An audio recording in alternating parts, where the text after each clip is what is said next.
Oni nyalo hulo ni oganda jokalunge kod sinani mar dhi mbele e bede kidienje mopogore opogore mag konyruok. Ginyalo neno ni gigi nyalo biro, kony nyalo biro piyo, to kony dwaro sinani kendo dwaro mondo gisik kanyo.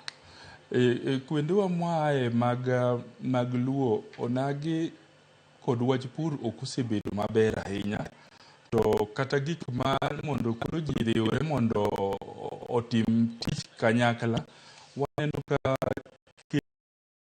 chuny ng'eny e gwenge ma ayo, to mondo walos gi nikech samoro ka gitimo kamano nikech religion ma samoro osebedo neglected osewe kuom ndalo mang'eny, lakini waneno ka wadhi i baby step to waneno pogruok biro nitie kendo waneno ni wabiro bedo ni wajiwre gi purgi. Wadonje twakwa ma kawuono, erokamano ahinya kuom miyowa ranyisi kendo ketowa e ler kotenore gi chenro ma untiere godo.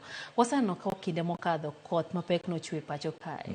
Ka bende sani jolony ka ng'iyo mbele to giwacho ni onyalo bedo kit oro moro ma pok obedo mbele kae kaluwore ni koth noketho kuom cham e pacho kae. Ere giminyalo wacho wach to jopur owinjo bed ni timo ang'o mondo mi kopo ni ogik sa orono to yude ni nitiere ka ginyalo dhi mbele gi wechegi kata chenro maggi, kata bed ni nitiere chiemo moko ma giseiko kendo gikano kumoro buta.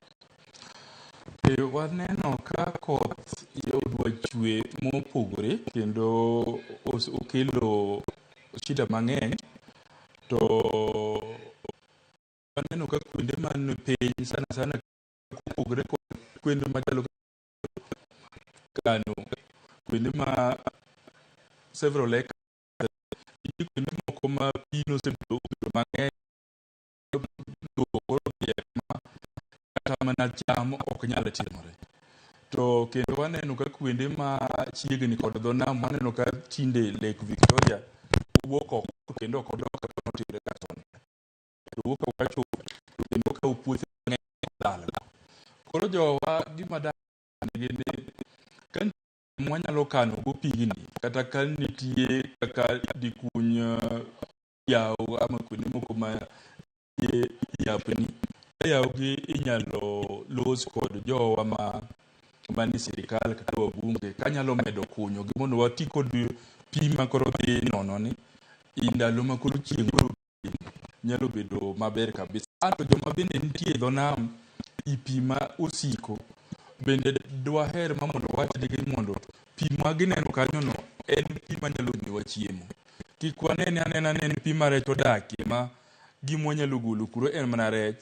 Wang'iye uru ni en pi ma kigole kanyo mitere kacha to nitie alot minyalo chamo kendo minyalo uso.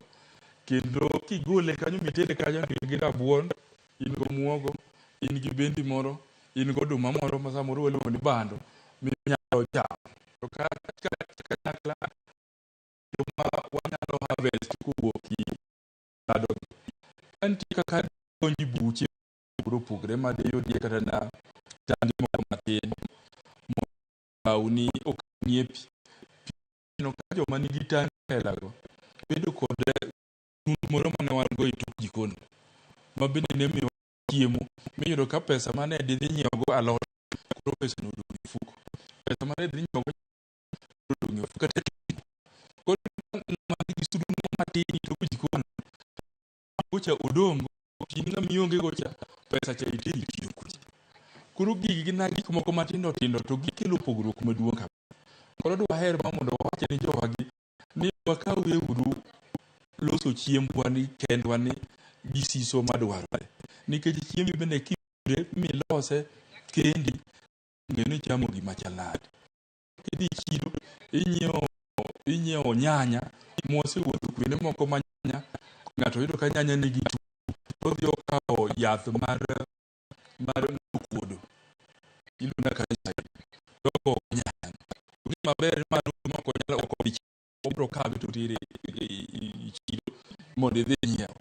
To kiloso chiembi kendi, chiemo maber kendo chiemo ma ok oteri kaka moro ma hinyi chari ga.